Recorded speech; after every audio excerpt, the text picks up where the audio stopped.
Welcome to Roots Ruminants, your podcast for creative and innovative use of farm, pasture, and rangeland. We're going back to the basics of raising and grazing livestock, growing your own forage, and practical land use. All right, welcome back. We're on episode 3 of Roots and Ruminants podcast. We traveled over here to Alpena, South Dakota, and we've got just a fantastic guest here for today. We got Jared Knock and myself, Justin Frichty. We're going to, this podcast, we really do cover the scope of everything from forage to livestock raising. And today we're probably going to dig a little bit deeper on the soil health side of things, talk a lot about cover crops, still talk about livestock, and Jared will probably ramble off something and we'll go down a long path to who knows where. Maybe, if you're lucky. I think we'll be lucky. We usually are. All right, so I'll introduce Jason Schley here in Alpena, South Dakota, the owner of Next Level Ag. Jason, why don't you take it away? Just give us the background. How did you get to Alpena? How did you start Next Level Ag? Next Level Ag or Next Level Labs? Next Level Ag Labs, yeah. Next Level Ag Labs. Yeah. Well, thanks for having me. How we got to Alpena is actually that's where I grew up. My dad farms about 4 miles from town. Got the opportunity to work in a retail ag location called Kelsey Seed and Ag Service here in Alpena.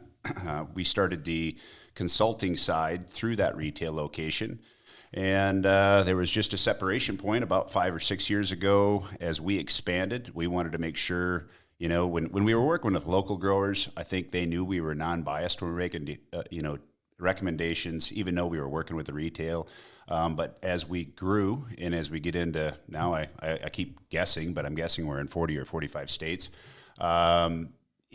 We wanted to make sure that people knew that we weren't tied to anything that was sales oriented. So we segregated businesses. We're completely on our own now, and that's where we come up with the new name of Next Level Ag. It's also the same time that we had started our soil health lab. So again, it was kind of a change in venue for the grower, but yet we're offering a lot of the same services. We're just expanding on those. And how we got into the lab was truly that we were a consulting company, like I mentioned. We were focused on how to help growers save money and be more efficient with fertilizer. And we felt there was a big need for better information.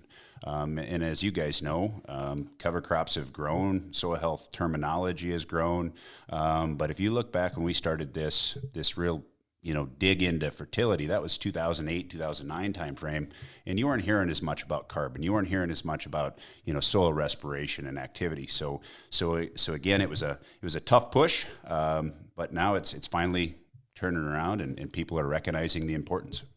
Tell us a little bit about what's unique about your lab and your approach, and then how that manifests the values that you've seen from your career as a crop consultant and advisor. You bet. So, what's different about our lab, is that most labs are focused on getting information out to the customer, okay? So taking that soil, getting data off it and sending it back.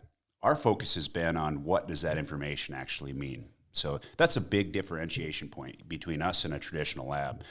We're a consultant's lab, meaning that we're focused on the research behind the numbers so we can give a better recommendation. We wouldn't have a lab. It wasn't ever a dream to have a lab. It was a dream to give better information. So again, we use the lab to build the database to do a better job of making a recommendation. So how much do you want to nerd down on the lab part, Jared? I think we can get into it. All right, let's do it. This is our time. So I've been over there, taken the tour, and this is, in terms of the most advanced technology of soil testing, this is the cream of the crop, top of the line stuff that you're doing, right? Yeah, I think it is. Okay, so why did you see the need for that, and why do you continue to use that in your consulting business, and how do you make sure that that's actually working for the landowners? You bet. Good question. So why we used it is because we were doing whole plant studies, which means that you're taking the base of the plant, the husk, the tassel, the ear, on a 1/1000th of an acre basis, and comparing that to what a soil test was telling you. And too often, there would be a big disconnect between a traditional soil test and what the plant was telling you it could actually see as plant food. So we ran into a couple people that had a huge influence on our consulting lives and what got us into the lab, which is Rick Haney out of Temple, Texas, and then Will Brenton out of Maine. They were looking at things quite a bit different than any university that we had gotten the opportunity to talk to.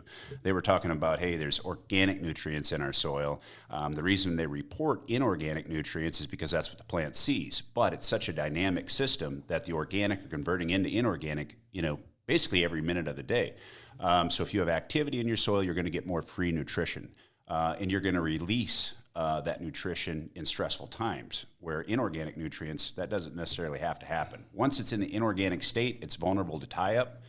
So actually, organic nutrients are awesome if you have the biology to cycle them nutrients into the inorganic state so the plant can see them. So again, why we got there is because we were missing so much of what goes on in the soil, in the actual cycle in the system that feeds that crop in our traditional analysis, that we brought in equipment to do a better job of predicting things like mineralization, predicting things like phosphorus tie-up, predicting things like, hey, we're getting hot and dry now. Are we going to get potassium into the plant? Yeah. I want to make an analogy, and I want Jason to either pick it apart or agree or tell me where it's at. Those of us, many of us in the podcast, are used to understanding the cycle of cows eating grass, cows defecating on the grass, that nutrient recycling back up through the soil, and that continuous cycle. And that's how you can run healthy native rangelands or even introduce pastures for continuous amounts of time without a lot of excess inputs. We're less familiar with this microscopic cycle where you have, bacteria, protozoa feeding off root exudates, essentially grazing off, a different kind of grass and then cycling things back in. So normally we talk about carbon banking, we're talking about building carbon up, but really that carbon's most valuable source is not to be sold as a quote unquote credit. It's to be used back in that plant cycle to create nutrients like nitrogen and other available nutrients. Is that correct? 100%. So my favorite thing on a soil test is our water extractable organic carbon number. To me, it's the carbon source that's giving you the direction of how you're farming, meaning if I'm implementing cover crop, in fact, we did a 3-year study with you guys about 6-7 years ago where we did a 13-way mix. We grazed it for 3 years on farm ground, and then we zone sampled it, and we did 2 depths, 0 to 6, 6 to 12. Our WEOC scores, we had some 250% WEOC score increases through that management system, but our organic matter never moved at all, okay? So again, it's a direction. It's the lead indicator of where you're heading with what you're doing on your farm. And if you have that there, if you have the WEOC, then you can start to build your biology. So many people want to buy biology and throw it out there. I'm not saying that doesn't work, but I'm saying that if you don't have the food source, it's going to be a short-lived system. We want to build a system that works for you day after day, and to do that, you have to start with WEOC. Now, chemistry is important because you can have good foundation of carbon in a food source for that bacteria and fungi, but if you have a pH of, which is say 4.5 or 8.5, it's going to limit what biology wants to live in that system. So chemistry has a play in it, but if you don't have the food source, there's no play at all. Yeah. Sometimes, and I think we're supportive of the future of biologicals, but a lot of stuff I'm hearing about biologicals from a crop production standpoint is you're buying a non-native biological. It's not new to your area, and there already is biology, right? So as soon as you turn it out there, it's going to get attacked by the rest of the system because it's new and it's foreign, right? Exactly. So it becomes kind of food. It's like buying a potload of shorn Western broken mouth or smooth mouth ewes and then turning them outside right before an April blizzard. They're going to have an impact, but it's mostly going to be through nutrition for your pasture because they're going to die, right? And then the grass is going to grow up. You know what I mean? You're taking them to an area that they're not acclimated to, and it's going to get attacked by the outside systems as you turn it out. You bet. Is that too harsh? No, I think you're dead on. That's we exactly see that, what actually. Mufasa told Simba. That is it right there. It is a circle of life. It's not impactful, but the survival rate's got to be pretty low, right? They're coming to a hot zone. You're dropping them into a hot zone. Right? Yeah, exactly. And you can monitor that in our lab. So we've done this. And I'm not saying all biology is bad because we've seen some terrific in the last 3 years, some changes that have really made, an impact on ag and nutrient release. But as a whole, when we do some of these tests, we throw a biological in a soil and we run it through our Lycor machine, which is going to give you your carbon dioxide, which again is the measurement of life in that soil, because as they breathe and they work, they're going to exhale carbon dioxide. So we measure that. And oftentimes when we throw in a jugged biology, we see a huge spike in respiration. And what that spike really is the natives attacking that. And then you see this gigantic dive right after it within 10 days. So again, we got the spike. If we would have stopped measuring, we'd have thought, man, this biology is really something. But typically you have a big nosedive after that. Now, again, that's not all products, but that's the system. No. I think the point is that working on the system to make a favorable, atmosphere for the existing biology to thrive is a better investment than just thinking that we can fix everything with a jug. And like I said, jugs can be helpful. I think large promise for the future of biologicals, but we just got to, temper our enthusiasm and not wait for silver bullets, but work on the system. Yeah, so I think maybe one of the tie-ins to talking about what Next Level Ag is doing on the consulting side is also what you're doing,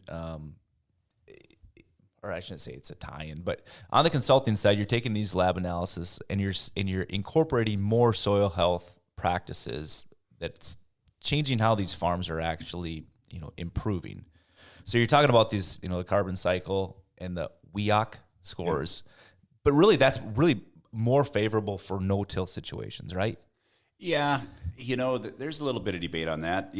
I believe personally a healthy crop, in the more days we can have of a healthy crop, has a bigger influence primarily than the tillage does itself, truthfully. I've seen some organic systems that are very healthy because of the way they farm. Sure. I also say that you can have no-till with a pathetic rotation and have the worst soil health I've ever seen. I've seen guys that have 20-some years of no-till. They're real proud of what they've done.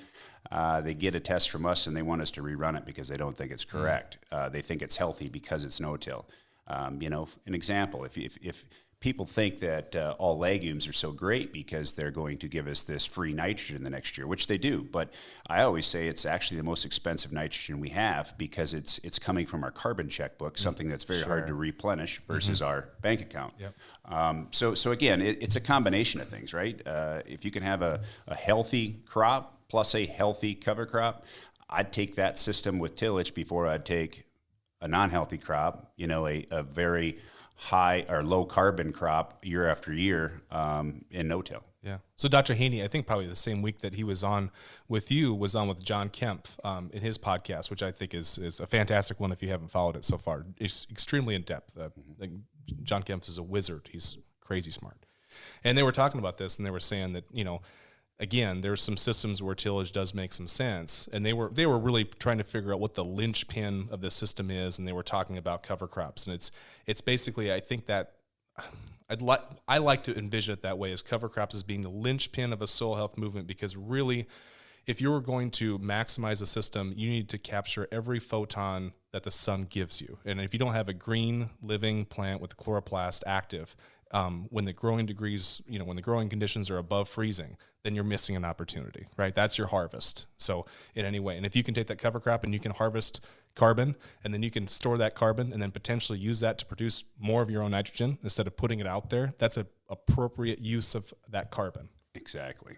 And that's the benefit of the mixtures, right? Because you get that addition of nitrogen from the legumes, but you're supplying the carbon to make that system work instead of stealing it from your existing soil. Yeah. Okay, so let's go back to the consulting side of your business and how that's working. And with your soil lab, you're taking those recommendations. What other practical knowledge are you providing for your consultants? And then in turn, where do you see that biggest benefit here? South Central, South Dakota, for farmers actually putting them into use? As far as which part of the soil test? Well, we're taking this huge, big approach at soil health, with the soil analysis, some incorporation of cover crops. But how far are you going in depth with the producers that you're working with as far as trying to consult with them and actually trying to improve their farm and land? That's a good question. I think that varies in the grower a ton, and we work with a lot of consultants as well. We make fertilizer scripts and maps and things for consultants that we don't know where it goes from there, of course. But some of our growers are extremely careful about what they do, and some of our growers just want to maximize this year, right? So it varies a little bit. And I think the system works together both ways. What we found crazy is what we've worked on so hard to make South Dakota growers efficient with their fertilizer. Those same tools are also what's helping growers go from 250 to 350. So it's crazy because that wasn't ever our intent, right? Our intent was to get more efficient with the fertilizer. But as you get more efficient with your fertilizer, you create extra yield. And it's because you're not expending so much energy of that plant. You're conserving energy within the plant. Our jobs, and I say this a lot, our jobs as consultants truly is how do we create a healthy plant that can serve as much energy as possible? Because typically nutrition is going to support or steal that energy because of the conversion processes and things the plant has to do to get the nutrition it needs. But if we can conserve it and we can bring that energy level up in the plant, that's where them top end yields come from. Okay. Does that make any sense? Yeah. And there's a lot of practices behind that. Like I say this a lot, sometimes you got this regen side, right? And I love it. I'm a no-till cover crop guy myself, have been since 2005 was my first failure. 2008 was my first success, I guess, on cover crops, so I love them. But I'll also say that you can't starve that crop and have a healthy system. You have to feed the crop. And on the other side, you can't push for 350 bushel corn and have excess nutrients in that system all the time and have a healthy soil either, because you're going to burn that carbon up. So it's a combination. It's where we mend the two is where the success is. Yeah. It's kind of like the diet of an athlete. Right. I mean, you're not going, that diet of an athlete has to be such so that their output is maximized. Yeah. If you just feed that system all the carbs it wants, all the protein it wants, well, you're going to balloon up and now you're a 300-pound slow sumo wrestler. Well, could be a really good sumo wrestler.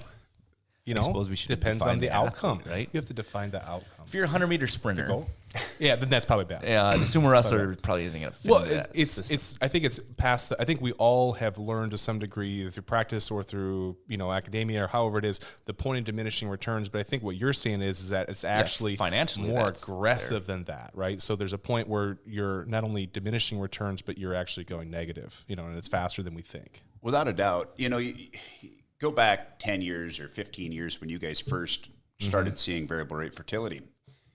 How bad we failed at that, it blows my mind. And I'll explain that a little bit. So if you go back 15 years ago and you were an agronomist talking to your client or your grower, you were trying to talk him into variable rate. And how you would do that is you say, look at this yield map. This area over here yields very, very well. This area over here yields pretty poor. So we're going to take some of your budget from your poor and put it into your very good soil so we can maximize it, right? So it makes sense. But that was the worst thing we could have ever done for our soils. They were producing well on their own because their release rate of nutrition was so much greater. They had so much carbon. They had so much biological activity. In this poor area, there could be multiple things going wrong with it, right? It might not just be soil health. It might be nutrition as well. But 9 out of 10 times you take that poor area and you soil test it in a conventional system, it's going to show higher fertility than the good area, right? So it didn't make any sense to what we were doing. We were just creating more free nutrition in those high-yielding areas. So then we took the budget from the poor area and we threw it at this good area. And ultimately, guys are thinking, well, we evened this field out. Well, we evened it out because we took some of the productivity away from this really healthy functioning system because we burnt the carbon out of it because we're over-fertilizing a soil that didn't need it. Our goal with a good managed plan is to find these tier 2 soils that have the potential to create top end yields, but don't have the release rates that our top end yields are coming from, right? So we want to supplement them because they don't release as well as that top tier soil.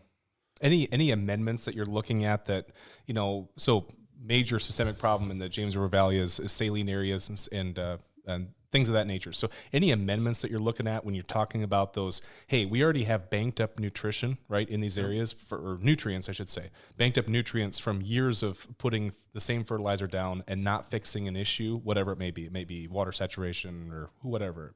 Any amendments that you're looking at for those specific to your customers here? Yeah, without a doubt. So anything that we can do to drive oxygen in the system is going to help fix that system, okay? So whether that's a living root, if you can get a perennial or something with a rhizome in it to kick growing in that area, or on the other side of things, you can look at compost, you can look at humates, you can look at anything to add carbon.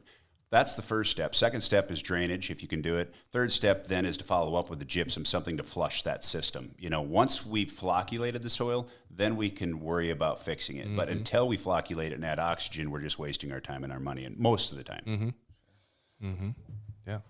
We should talk about ruminants. I think we're going to lose our base here. How many minutes in are we? And I think I mentioned dead sheep on pasture and cows, comparing them to bacteria. But we better circle back, or we're going to lose our base.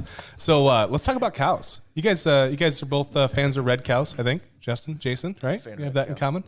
Yeah, I got Simmental Angus cows. Oh, I thought you had couple red. Nah, I'm kind of out of red cows. Oh, sorry. But anyway, sorry to offend you like that. No, I like them. Just don't have them. At me like. Well, let's push that into this whole soil health talk. Okay. Grazing the cover crops. Yeah. What have you seen or not seen when we do get the cows back on the land and grazing these diverse cover crops that we know are helping the soil? If you can have your choice, do you put cows on there or do you not put them on there? I'd put them on all day. Again, management's everything, right? I mean, everything's What about a system. nights? What about nights? You said all day. I do nights too? I don't I'm have just kidding. Yeah.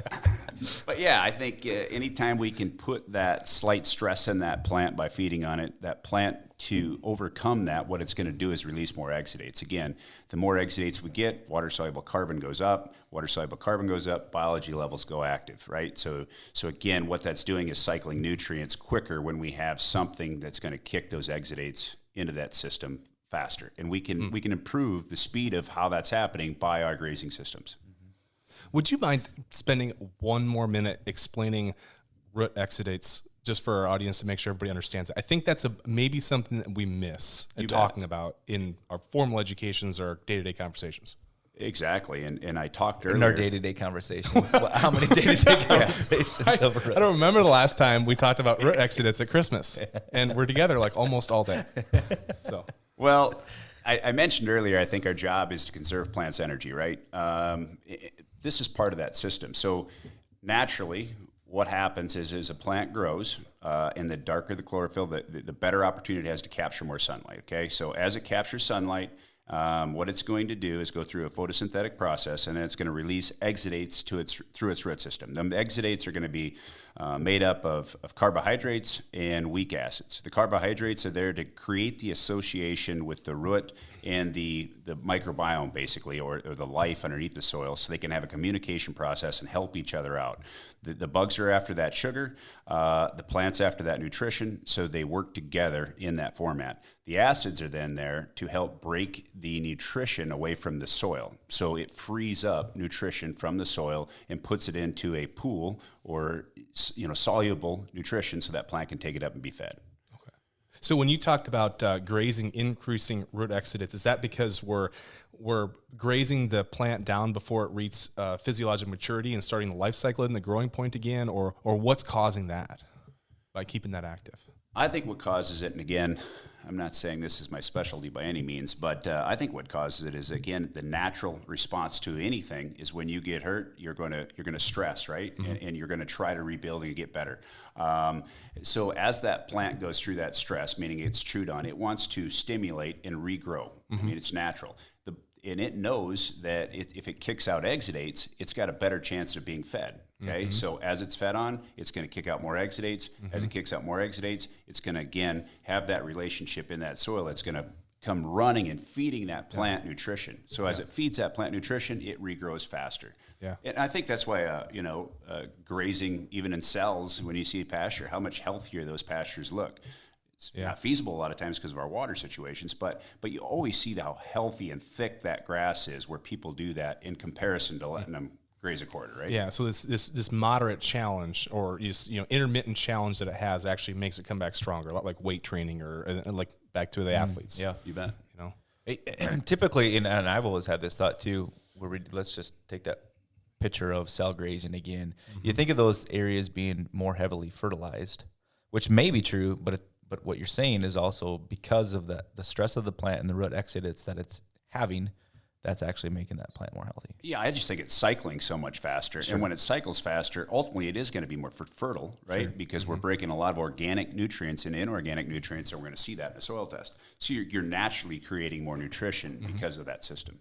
You guys do a lot of testing on pasture? Not near enough.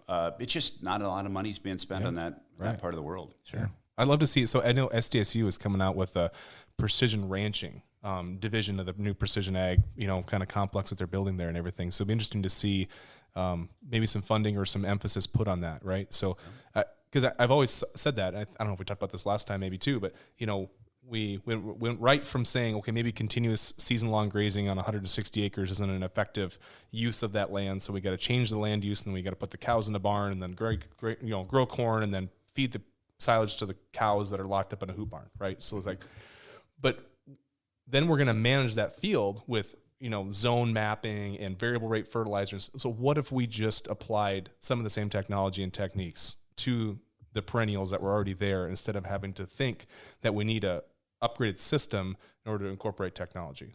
So that'd be cool. We'll talk about that. Maybe we'll do some soil testing on pastures, kind of see what we find. You bet. I think it'd be neat. We did like you said the other day, we did a webinar with Rick Haney. And one thing that he said that I thought was really intriguing, and it kind of falls into this, is he was just out walking his research plots, and he was pulling a sunflower plant, and then he pulled a sorghum plant, and basically he shook off the soil that was in that root and then went and tested it. So what he was doing is capturing, basically in his mind, what did that crop release back into that system that was value to the system? And where he's going with that long term is using these zones and things for cover crops on species. You take your soil test, what's it need? Hey, we've got the answer because we know what this plant does, this plant does. I loved his concept. I think we all think like that to an extent, but haven't taken the steps to build the database to create that recommendation. Get an air seeder with 2-3 bins, different mixes in each one, and then just write a script and go. I think it's exciting.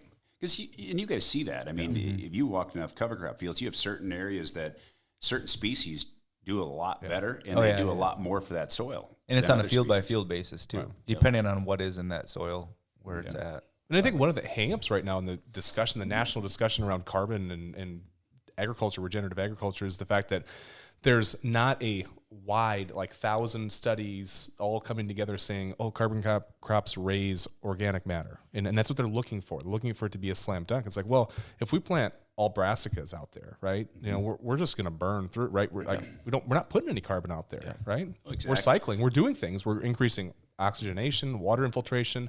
We're doing a lot, ground cover. We're doing a lot of things, but increasing soil OM is not one of them. Right. And so, but that's not what we need in some places. Some places we need that. Other places we need to just add soil carbon. Exactly. When I started cover crops, I come back from a meeting down from Kansas, and I was darn excited seeing these radishes. Ordered the radishes from Justin. Ended up planting them, and my dad. Everybody thought that was crazy back then because we're always limited. We think we're limited on moisture, right? Anyway, planted them, and just such a disappointment. My radishes were going 3-4 inches in the ground, and they're coming out a foot, right? And I was like, what a joke. Our soils aren't made for radishes. Ultimately, what I found out is that I needed to go to carbon first. So when I originally did it, I thought what I wanted to do was decompose the residue at the surface. Nebraska's doing a super job of that, right? And I thought that's the key. We need to recycle this quicker so that we can get more value and warm up quicker in the spring. But ultimately, I ended up having to go to 3 or 4 years of solid grasses before my radishes did any work for me. I loosened that ground up with the rye and the oats and those things, and then I went back, and now radishes are amazing for me. But again, at one time, I thought they were the only thing, and I planted them too heavy and ultimately got very little value. And now I put less of them in, but part of a mix, and I believe that we're penetrating. Now we're getting those big, magazine type roots. The state fair radish, like to call them. The centerfold of the long ones. So how do you determine where you are at with your fields in your system to know, all right, I need a cover crop that is high legumes, high brassicas, because I need to start burning through some of this residue that I just can't work through. My system's not keeping up. Yeah. Or do I need to go to high carbon species with more grasses? Can you determine that with how? Oh yeah, you can determine it with a soil test, easy. So it's fun to watch. So I like to look at two things. I like to pay attention to my organic matter in comparison to my water extract organic carbon, because again, organic matter is the total house. It's your total volume of carbon. But then your WEOC is more of to me, again, it's your food source. It's going to drive the actual system. So look at that relationship. The other thing I like to look at is my carbon to nitrogen ratio. If my CN ratio is high or low. And the other thing I like to look at is my WEOC score in comparison to my cation exchange capacity. There's a range in there that I really like to watch. If I'm not in that 10 plus, I feel like we're not going to maximize that system. Higher yields come from higher concentration of WEOC traditionally. So again, manage based on what you're finding. If I've got a low CN ratio, obviously I got to add more carbon to it, right? If I've got a 25 to 1 CN ratio, which in our world, we just don't get to see it. We've lost too many of our small grains. We've lost too many of the important values of building carbon. But if I had that, that's where you'd look at more of your brassica mix, because we want to cycle that and break it down so our nitrogen can go to work for us rather than being tied up in that carbon. Yeah. Yeah, and then layered on top of that, we have to think about that grazing component of our cover crops as well. So then we can have a balance. So if we put just turnips, just radishes out there and go graze those, bypass rates through that rumen are just fast, right? I mean, they're squirting 10 hours a day, you know? If we mix grasses in there, especially grasses that might go dormant or be high percent dry matter, you know, like a millet. Higher fiber. Yeah, higher fiber. Graze in November. Let Justin talk about this, but we know we're balancing a TMR, essentially a grazing TMR, at the same time as we're balancing the needs of the soil. So neat stuff. Wow, it's so relatable. Well, it is. You know, I mean, the soil and the cow. Right. Human health in the soil is nuts too. I mean, I don't know squat about human health. I wish I paid as much attention to my health as I did the soil. Seem like a very healthy guy. Yeah. Seem like Ask my wife. Okay. Yeah. I want to maybe just switch gears just a little bit. Not really switch gears, but I want to get back into this, the cover crop talk with, we're talking about building carbon and the organic matter in our system and stuff. And we're still in the same time here of, in the world of being paid for carbon and developing carbon systems. Where's this going? How do we actually maximize our land using cover crops, improving soil health, and if we can cash in on it just a little bit, how do we do it? Where do you see it going? This is a big, deep question. It's a big, deep question. Spend another half hour on it. And layered on top of that most of the best financial experts in the world are saying this is a $50 billion market in 20, 30 years, right? Okay, so the stakes are high. Not to add any pressure to this conversation, because it's all going to go on record. Yeah, let's and then get 20 this years right later, now. we're going to be, judged on what we say to some degree by ourselves anyway. And all 35 people that listen to our podcast. Actually, it's more than that. But no, for real, it's a. Well, it's we a know we high-stakes have question. one, Matthew McConaughey. Yeah, right? We know he's in. I don't think Matthew's ever got back to us, but he's As a long busy as guy. we keep saying his name, He's a busy guy. Matthew McConaughey. Yeah. Will be in. Yeah, he'll be in. Okay, our guest. Let Jason talk about carbon capture credits a little bit. Thoughts? Yeah, Questions? It's exciting because it brings awareness to what we've been talking about for so many years, and that's the importance of carbon and how we can store it. It's scary in the fact that if we don't do it right, are these end users going to want it? If we can't perform the way they want us to perform, and these credits don't actually do what they think they're going to do, are we measuring the right components of the soil? Are we doing it at the right time, at the right depth? I'm excited about it, of course, but I'm also, again, concerned about how fast it's happening. My suggestion is to walk. My suggestion is to see what works on your farm, see what works as far as products. I hope these manufacturers of the products start to do a better job of collecting data to truly understand what their product's done, rather than saying it's going to do something that has never been performed or never been tested. That's the scare, because we don't want to ruin a good thing, and it could be a really good thing. Sure. Yeah. I think the alternative. I mean, I think that we think in some ways that we won't, be at the center of this in ag, or that it's going to develop around us and it's going to be renewable energies. But carbon capture, that $50 billion is a carbon capture number, because you have companies like Microsoft, which has not only claimed that they're going to be carbon neutral in just a few years, but by 2030, 2050, I think it's by 2050, they're going to capture all of the carbon that they've ever produced as a corporation since 1972 or 3 when they were founded. So it's like past carbon. Well, you can't do that. You can be 100% renewable. You can't do that. You actually have to capture carbon. So our competitors in the space of carbon capture is large machines that run off of presumably nuclear power. I can't think of anything else that would scale and not have a large carbon footprint at this time, that suck air out in the desert somewhere and then isolate the 0.03 or 0.04% of the atmosphere that's carbon dioxide, and then separate that out through some process, catalytic process or energy-based process, the carbon out of the oxygen, release the oxygen, and then take the CO2, put it in, or the C, carbon, either powder or liquid form, and then pump it back into mile deep saline wells and cap them and monitor them for 100 years. That's our competition. And to be quite honest, the laws of thermodynamics really don't work in the favor of those systems, because when 68% of even electricity is fossil fuel based today and not renewable, there's no way to envision that you could actually say, you're going to burn natural gas to suck air out of the atmosphere. The math doesn't work. 11th grade physics says that can't happen. But plants can do it all the time, and they can do it from a seed, and they do it with water and sunshine. I mean, it's plants. And I don't know that big tech wants to admit it, because there's not a good way to patent it.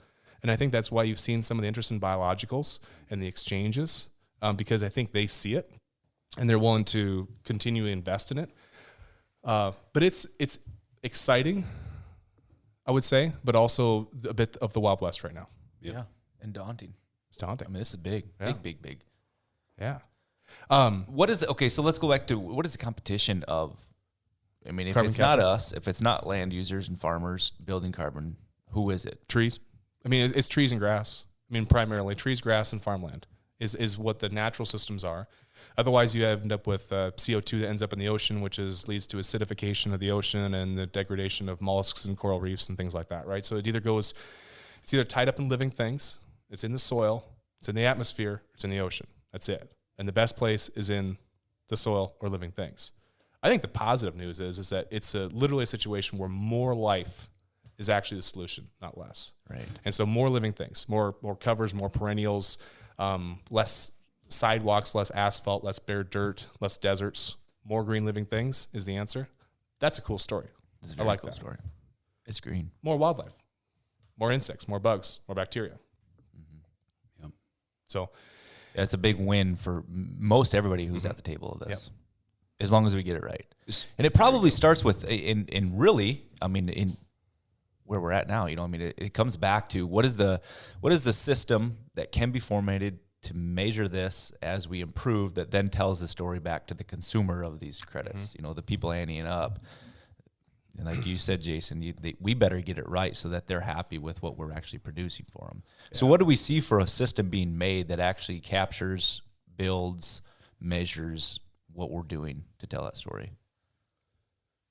There's a couple things in the market right now. I think that there's two systems. There's one that's a soil-based system trying to measure organic matter levels in soil.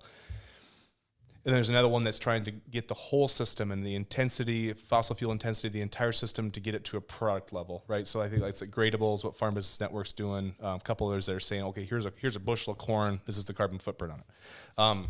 My guess is that when we get to that level, what'll happen is the 300 bushel producers win, right? Because of the fixed costs, and so it'll drive maximum production more than it will circular systems of nutrient flow, okay? And then if we get to where we're just testing the soil, we'll have a little bit of the same conundrum, because if we raise corn on corn, leave the stalks or graze them, I mean, that's going to be better than even a rotation to some degree with soybeans, where we're having that back and forth. But it's going to be heavily intensive on more nitrogen fertilizers, more pesticides to control things that crop rotation could have done, and things like that. So we'll take the short-term, gains in the carbon, but then we'll not use that to build our own nitrogen. We'll just keep adding it. I think that's a risk too. It is, and I guess that comes into some of what we do as well. So we really push hard for in-season management. We actually created a program called 365, so guys are out there managing things, and you can't manage it unless you're measuring it. So back to what you just said, actually a 300 bushel corn crop, if it's managed correctly, you're probably not going to beat that for carbon storage, truthfully. But anyway, my point is if you need to be measuring A, your mineralization, B, your ammonium, C, your nitrate, and then pay attention to your weather patterns and adjust throughout the season. These guys that think that we can predict if we're going to have a 350 or a 425 or a 150 corn crop today, they're either really, really good at meteorology and better than anybody on TV, or they're guessing. So we got to make these adjustments throughout the season. If we make these adjustments throughout the season, we can have both. We can have high yields, we can have economics. And then the byproduct of that truly is a healthier soil. Mm-hmm. Mm-hmm. Yeah, I think the most exciting thing I've seen, like, so Gabe Brown's testimony to the Senate Ag Committee just a few weeks ago, 2 weeks ago maybe, he was talking about his soil organic matter kind of journey over 30 years. And I like the fact that it's long term, right? It's a long look. Whether or not we think traditional soil organic measurements are the end all of measurements, at least he's got a big difference over a long time that seems measurable, right? If we're talking 0.5%, that's a testing error, in depth and things like that. This is pretty significant, going from 1.5%, 2% to 7%.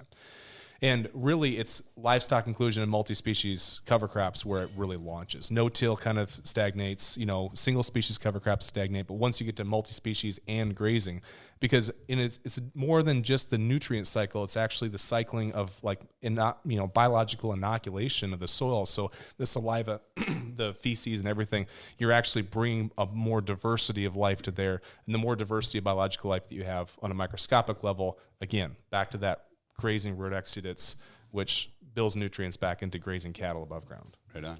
So. Right on. And again, I think the metrics that are measured, we talked about it briefly before the podcast, but loss of ignition, organic matter is very common. The issue with it to me is it can be cheated very easily. Soil depth change of 1/2 inch or just getting a little more residue, things of that nature. I think I don't believe it's the end story there. I think the combination of that, water extractable organic carbon, which is maybe too dynamic to be your end use because it's going to change because it's so dynamic. But then ultimately you have the final one, which I think is going to be a big fit, which is the organic carbon by combustion. I believe that number is a stable number, much like loss of ignition, but it's recognized as more of a soil health number. You know what I mean? Because it's the right form of carbon, if that makes any sense. Yeah. No, it makes sense. I got a couple questions. This is a little bit of a sidetrack, but we're in Alpena, South Dakota. What's the population of Alpena, South Dakota? I'd say 250. 250. It's a little bigger than Willow Lake. Yeah. And about how many paved roads are there in Alpena? There will be 2. There will be. Well, if you count state one out here, and I guess one downtown. You got to count your state highway. Yeah. You got to count your state highway. Yeah. We don't have any stoplights or anything, but we got some stop signs, right? Yeah, we got a couple. See, it's controlled. Yep. It's a civilized place. You bet. So the question is that I think a lot of times the future, our positive future of what the rural landscape looks like, it's saying we have, Jason, both and I have seen, so it used to be in the 281 conference, right? Alpena used to have their own school, right? You're an Alpena graduate? You bet. Okay. And then what year did the Alpena school close? 99, I'm pretty sure. 99. Okay. Yep. And then we're thinking back to the 281 conference. Willow Lake was kind of on and off again in the 281 conference, but the 281 conference is now like one school or like one sports team, right? Yeah. So I remember writing an essay back when I was in high school to get a college scholarship called Rural Exodus. And I went through the demographics of the 281 corridor in like central South Dakota and just how rampantly it was depopulating. Okay. Yep. You just kind of holdovers from the 1980s farm crisis and the 1990s, which was like the farm hangover crisis. I don't know what it was. It was just a continuation of badness for most of South Dakota. And everybody was leaving. Everybody was leaving as quick as they can. So you're back in Alpena and you've built a state of the art. And I would say, right up there with anywhere in the country as far as the functionality and the diversity of offering from a high-tech lab in a town of 250 people. Tell me about that. How does that make you feel? Well, I mean, I'm excited about it. It's got its own challenges as well. Yeah. We've got a huge company across the road, LSI, that, they have, I don't even know how many employees they have, but it's got to be 800, I'm guessing. I mean, it's a ton. So the competition's fierce for good people, right? And we need enough people here. I mean, I'd say we're right around 17 people in our mix, a little more during the busy seasons. And that's an issue on its own. But the beautiful part about it is we're kind of all a family in these small towns, right? Mm-hmm. So I think we all help each other out and look out for one another as far as making it work. Yeah. Well, I think it's great. I think it's exciting. I think it's a part of a healthy future of agriculture where we can take technology to increase management, increase diversity, increase, I'm not saying output, but increase the functionality of our soils and our farms. And we can do it with quality, educated people as partners that provide good jobs back in the local communities. Sure. I mean, I compare it to, I think every generation before ours, we're about the same age, I'm a little bit younger, but every generation before ours gave up substantial amounts of connectivity and ability to be modern when they moved back to our small towns, right? Like, you made the choice. There's no way that you were a commodities broker 30 years ago in Will Lake, South Dakota, or Alpena. Now you can do it online because you had to be in Chicago, right? You had to be next to the crux of things for so long. Now we're just as connected as anywhere. In fact, I actually put a lot of our places in South Dakota for Wi-Fi above a lot of rural areas in Ohio and other places I've been to. Right. Yeah. So it's a fantastic feeling to be in these small towns and not feel like we're having to give up, not have to feel like we're isolated or out of the mix. Yeah, exactly. It is true. I mean, it's scarier, I think, in a sense, to have a business here, because you're investing so much in your property, so much in your equipment. What are you going to do with it if things go bad, right? Yeah, you have those questions. Yeah. And then we have some challenges, like our shipping is more expensive at times, Yeah. Than to go to some of these major labs in a bigger city. Yeah. But ultimately, I think it still comes back to the quality of a business is the quality of the people that work there. Yeah. And that's a huge advantage to a small town. We have great quality people as a whole. Yeah. That real estate investment, I know what you're talking about. So quick side story. We got it. If we got time? Okay. So back when we built our initial warehouse office building for Dakota Vision Ag, our seed dealership and ag retail company back in Carpenter, South Dakota, my wife and I are big fans of Dave Ramsey, and I wish we were following Dave Ramsey closer some days, but we're not exactly debt-free. But the financial astuteness that he offers, I think, is fantastic, and it's a good things to strive for. But so anyway, so she said, well, it's a big investment, right? We're going to build all this good-sized building and everything. And so she's like, you should call Dave Ramsey. I was like, I'm not going to call Dave Ramsey. I'm not going to get on the radio show. I know what he's going to say. I remember this. I know what he's going to say, right? He's going to say, don't take out debt. And I'm going to take out debt because I don't have a choice. Yeah. So I'm outside, like in the yard or something right before lunch, or whatever time that was getting taped. And she comes out there, hands me the landline house phone, like right outside. And she's like, you're through this call screeners. You're going to be on Dave Ramsey in like 5 minutes. It's like, What a story. Okay. So then 5 minutes later, I'm on Dave Ramsey, talking to Dave Ramsey. And he's like, tell me about your business and tell me about what you're doing. So I tell him about where we're at and how we've grown. And we've been in that 5 years and we're doing well, but time to expand. And it's funny because he's like, well, I wouldn't suggest taking out debt. I said, see if you can rent some commercial real estate property in the Carpenter area. I was like, sure, yeah. Yeah, right, because Carpenter, population 10 people, has many, many options for commercial real estate available for lease, at a given moment. But it's true. If you're going to invest in these small communities, you're going to kind of go at it alone. You're going to mix match. You're going to have to make investments that, it might take you a long time to release or resell some things. And so you're committed. You're very committed. There's no 6-month lease to try it out. Exactly. And again, I wouldn't, you never want to move once you're established, but the getting established is tough. And again, the reason why you don't want to move, in my opinion, in our system, we just have everybody that's in charge of something here, you couldn't do without. If we went to Sioux Falls, which you say, I'm not going to get any of these guys to go with me. And if they don't go with me, we don't have a business because they are the business. Well, I just think it's great that there's places for people that grew up in this area that might go on, get a 4-year degree, get a master's degree, get an advanced degree, and actually, have a local job. You bet. To be able to do high impact things and neat science. So. Well, this is Jared and I talk about this quite often is, what are we really doing in our professional careers that make a big impact on things that we value. And things that we value are agriculture and livestock. And the communities that we grew up in and live in still are a big part of things that we care about and want to see continue to grow and strive. Yeah, it's really this important. fits right back into it, Yeah. It's awesome. Yeah. I mean, 2002, when I wrote that essay, Rural Exodus, it was scary what it might look like. It might look like a completely depopulated area. And what it might come down to is remnants of small towns where you have, a working class in a small town that basically works for large land barons. And the idea that we can help people with modest size or large size, but people invest into, people-centric things that make a positive impact on the land through management, not necessarily just through inputs and machinery, that's what gets me excited. It is. And to see a guy that you've grown up with succeed is fun, right? Yeah.